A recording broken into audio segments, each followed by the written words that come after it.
Hi, it's Dwyer, dwyervip.com, richarddwyer.com. Remember, the opinion you should follow should be your own.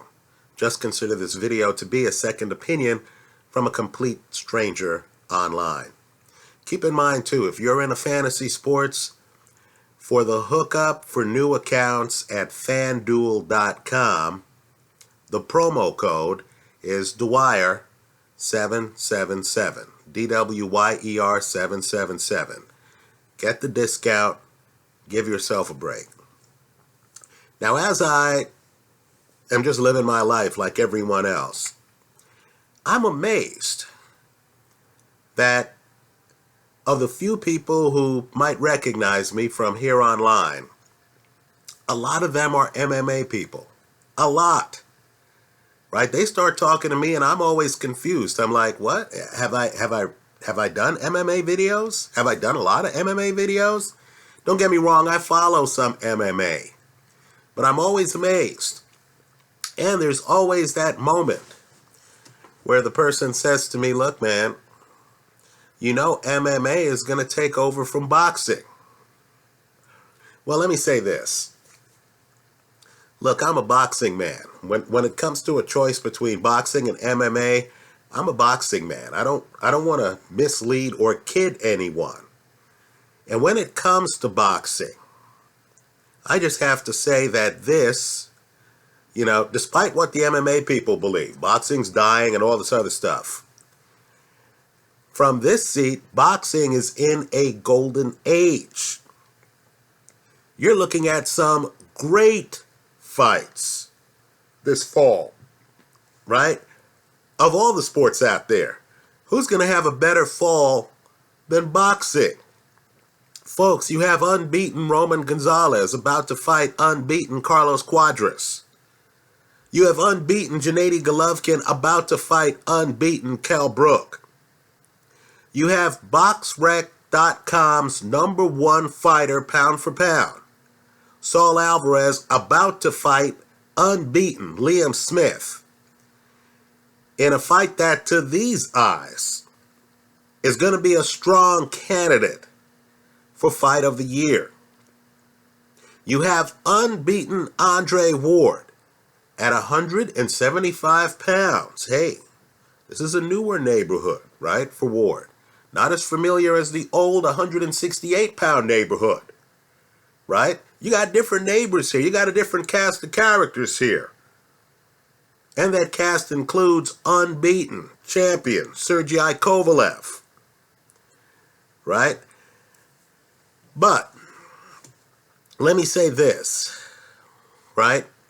As great as those fights are, I am an old-timer. And to me, there's the heavyweight division, and then there's everything else. I'm not saying that's fair. I'm not saying that's right. All I'm saying is if a guy walks in a room and someone says, hey, champ, right? When I turn around, if it's not the heavyweight champion of the world, I'm going to be a little disappointed. Of course, at heavyweight, you have, in my opinion, a great fighter about to justify his place in boxing. Unbeaten heavyweight champion Tyson Fury. And he's going up against a guy who is probably the second best fighter in the division. Former multi-year heavyweight champion Vladimir Klitschko. Right? Now, understand, let's focus at the heavyweight level here. Right? The water right now, don't let anybody tell you that, boxing's down or whatever. The water at the heavyweight division is deep right now. Right? You want to know where the action is? Folks, take a look at this division. You have dangerous, and I do mean dangerous, old lions. Right? Kubrat Pulev, David Haye, Vladimir Klitschko. Luis Ortiz. Right? Each of these guys likely believes that they have superior skill. They know they have superior experience, but they likely believe that they have superior skill than many of the guys holding the title. Right? Let me throw in Bryant Jennings, who might not have the experience of the others, but he himself must feel, look, give me a shot at some of these younger lions holding belts. Let's talk about the young lions holding belts. Right? Fury, and as I've said, I believe he's the top shelf. Right? Deontay Wilder. Anthony Joshua. Right? I'm guessing former Olympic gold medalist Alexander Povetkin would love a shot against any of these guys. At a neutral site, I think a guy like Povetkin would expect to be favored over any of these guys. Now, the press is focused on Joseph Parker. Parker's interesting. Because of all of these guys, I think Parker's had the toughest opponent. Carlos Takam. Right? Tough fight. Parker proved he could go the distance. Parker showed us hints of the skills that have many feeling he's the best young lion in the jungle. Now Parker's going to go up against Alexander Dmytrenko. Right? So Parker is testing himself. When Parker hops in the ring in a title match, he'll actually have had some challenges on the way there. Now let me say this. Let's not kid ourselves. The guys I've named are very good, but they're not the only lions in the jungle. Right? As I said, the water is deep at heavyweight. Right? It's deep. Now let's talk about a fight that's just been announced that the Boxing Hardcore needs to focus on. It has a guy who's 6'6". 6'6". He's coordinated. He can move. An argument can be made. I believe it's a strong argument that this guy might have the best jab in the division. The only guy who is subject to an argument over who has the better jab is Kubrat Pulev. Right? This guy, though, younger than Pulev, taller than Pulev, to me he looks like a better athlete than Pulev. Right? And this is Hughie Fury. I think even his cousin Tyson Fury would concede that Hughie Fury has a better jab than him. Right? He's athletic. Let me say this. Again, I'm an old-timer. I believe styles make fights. Let me say right here, right now, because Anthony Joshua is very cautious in his foot speed. In other words, Joshua looks like a great athlete, but Joshua looks like he's a little bit hesitant to open up the cabinet, right? I would take, I'm one voice out there, I personally would take Hughie Fury today over Anthony Joshua. I think Fury would be able to move around the ring, stick a jab on Joshua. I think that fight might actually look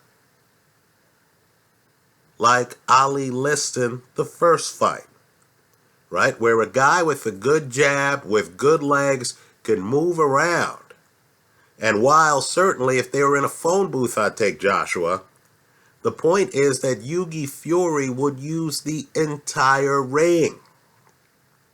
Now that's who Hughie Fury should be targeting for a fight.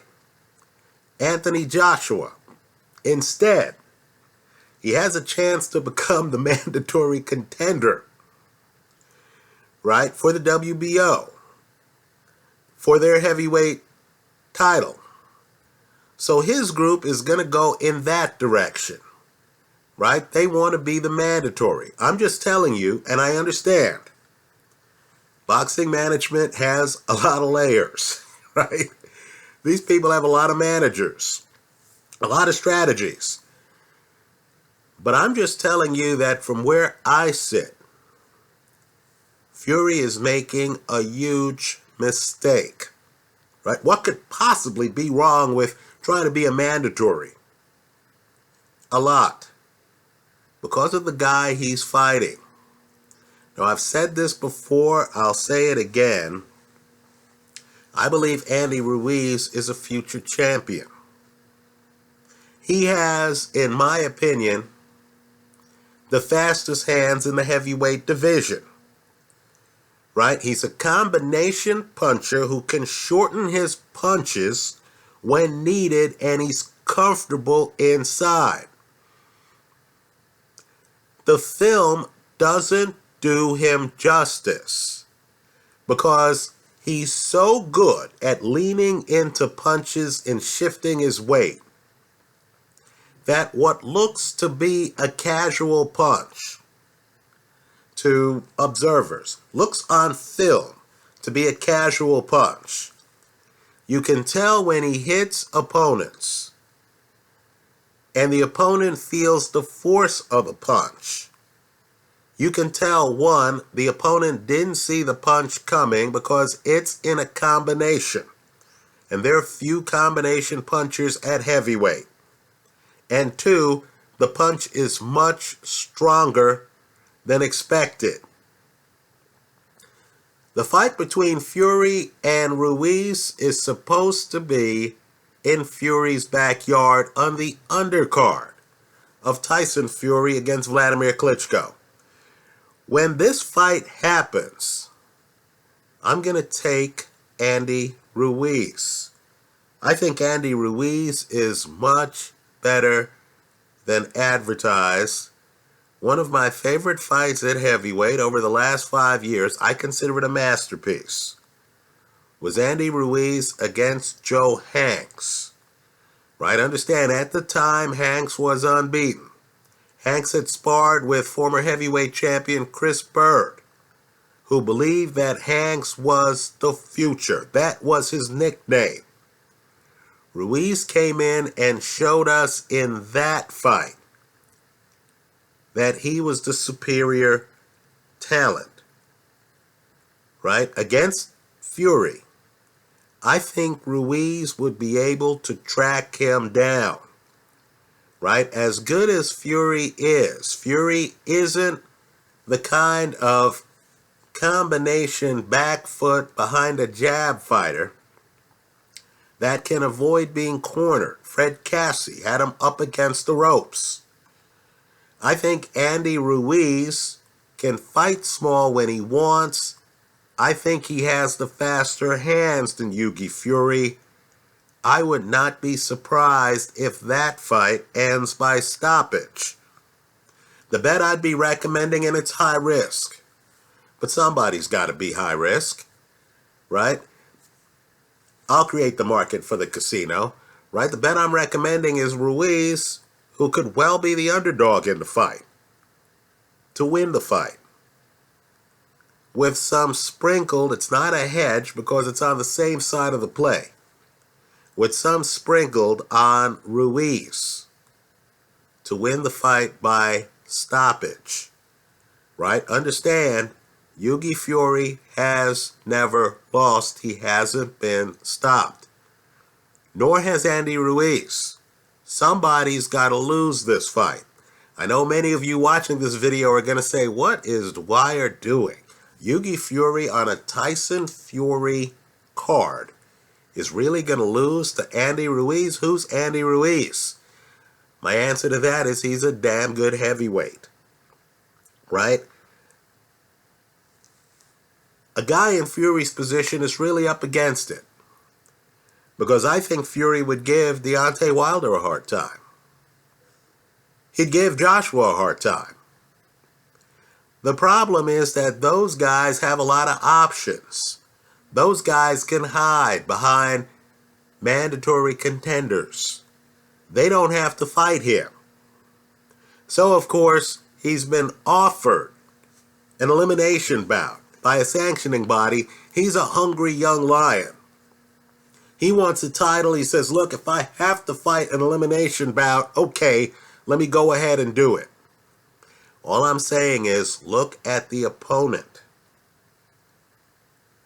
Right, look closely at the opponent.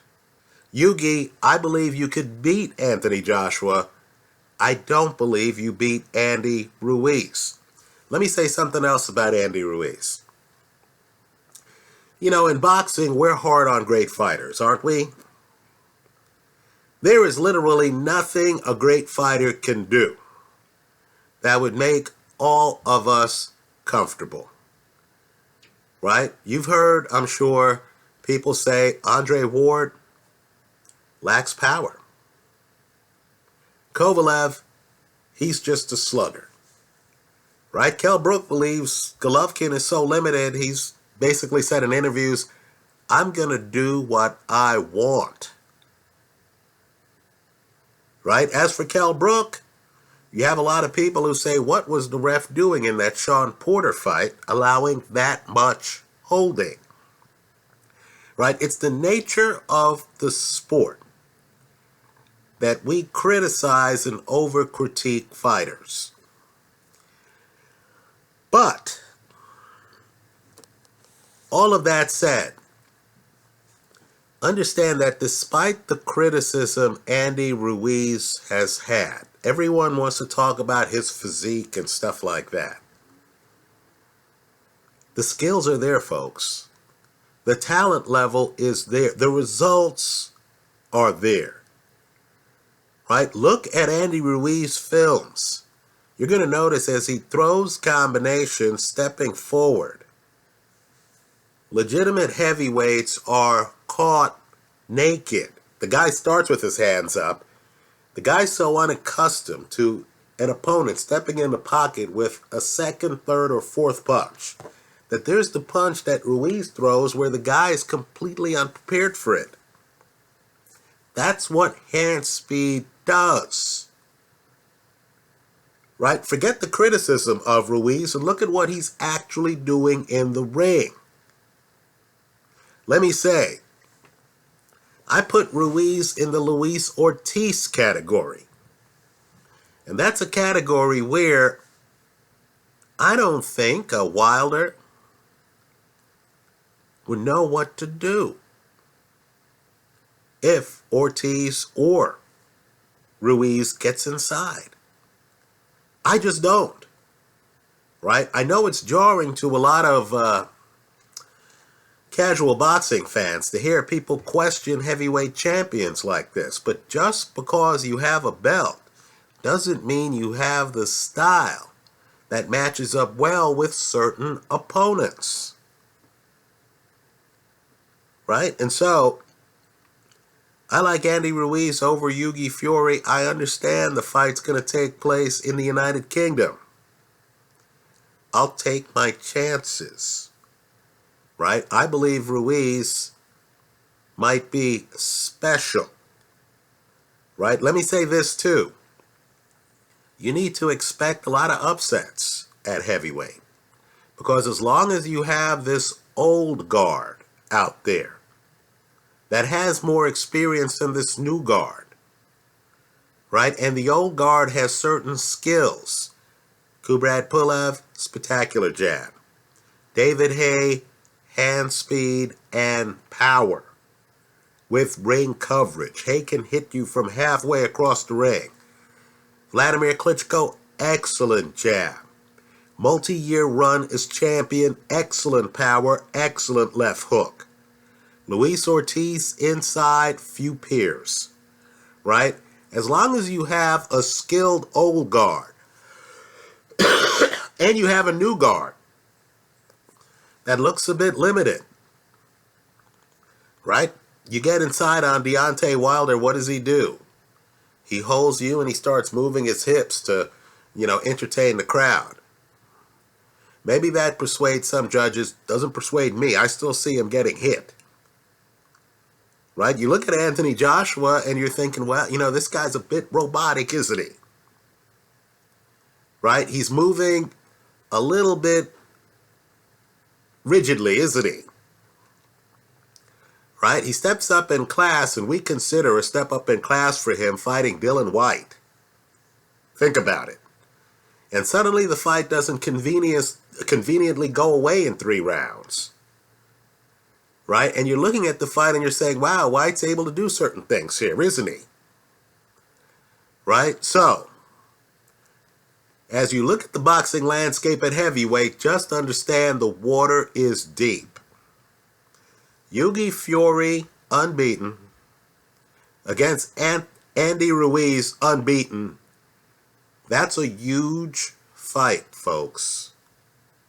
The winner of this fight could well win the title soon.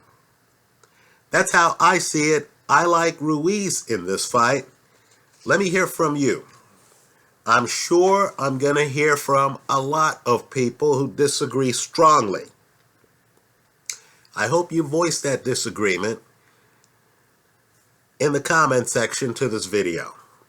Let's talk about this. Let's keep track of this fight. Folks, it's big in boxing's glamour division. That's how I see it. I hope you leave your comments in the comment section to this video. Thanks for stopping by.